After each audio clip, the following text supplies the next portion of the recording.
Day 4 of the Sekafa Kagame Cup in 2011 from the National Stadium in Dar es Salaam. We welcome you once again to the capital city, or the stadium city, where we are today in Tanzania for the opening match for the Ugandan side, Bulawayo, and that of the Somalian team, Elman FC, who have travelled down from Somalia to take part in this particular encounter, both making their debuts in the tournament, both making their debuts at all in the Sekafa Kagame Castle Cup. So far we've had fabulous matches that have been played, 6 in total.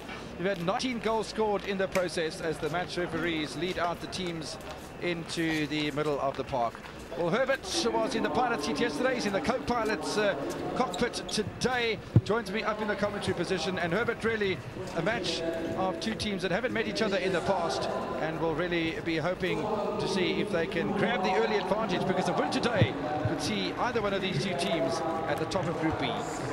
Yes, indeed. Very interesting matchup between Bulawayo and Elman from Somalia. Bulawayo carrying pride of Uganda. They're coming here as champions. They are very confident that with the under-23 internationals in the team, they will have a team that will play some good football. But you had the coach saying for Elman, they're here not to just participate, they're here to compete. There has been success for Uganda before in the Sekafa Cup, and Villa FC, the most successful Ugandan side in the competition in prior years, didn't qualify for this one.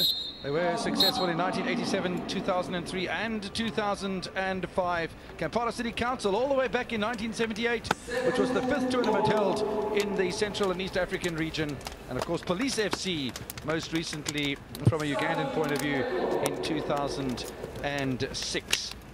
So as the teams get just introduced to each other, it is going to be Bulawayo FC in the red colours. Elman FC from Somalia will play in all yellow, so absolutely no problems as far as the two teams' identification is concerned from a commentary box point of view.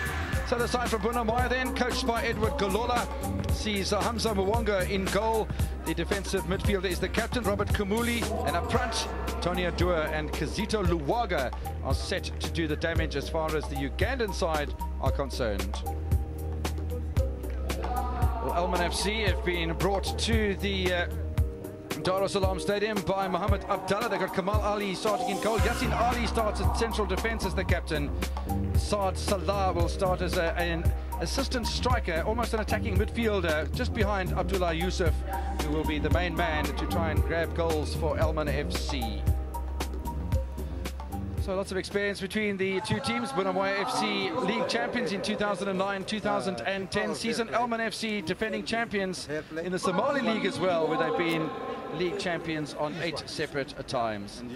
The match referee, Luzuget Michael, the 39-year-old businessman from his country, and he's been 12 years in the refereeing business, 7 years as a FIFA official, and as we said, he is from Eritrea. The other referees from Kenya, Mamati Brasan and Simba Honore from Rwanda. The fourth official is Charles Mbaga today. So referees from all over the central and eastern region, which of course is where this tournament takes place. The two captains getting better accustomed to each other before this encounter gets underway. That's Robert Kimuni for Bulawayo and the centre-back Yassin Ali for Elman FC. A little traditional setup before the match gets underway for Elman FC, but really, Herbert, this is a match that both sides, if they can grab it by the scruff of the neck, can be quite profitable. Yes, indeed. And this tournament for Elman coming after they just won their league. And the surprising thing is they have left a very prolific striker on the bench, Abdi Aziz Ahmed. He was the top scorer in the recently concluded Somali League. This could be maybe a trump card on the part of the coach, Mohammed Abdallah. All we'll wait and see. All set to get underway for this encounter. It is match number 7, day 4 of the Sekafa Kagame Cup for 2011, the second match in Group B. Don't forget that wonderful match we saw a couple of days ago. That saw El Merreikh and Younger drawing to a 2-2 stalemate, but all the goals came from El Merreikh, 2 own goals and 2 goals of their own. Younger and El Merreikh at the moment with 1 point apiece at the top of the table, but a win for Bulawayo or Elman. You could see that all change around before the next round of matches, which comes in 2 days' time, where all 4 teams in Group B will be in action.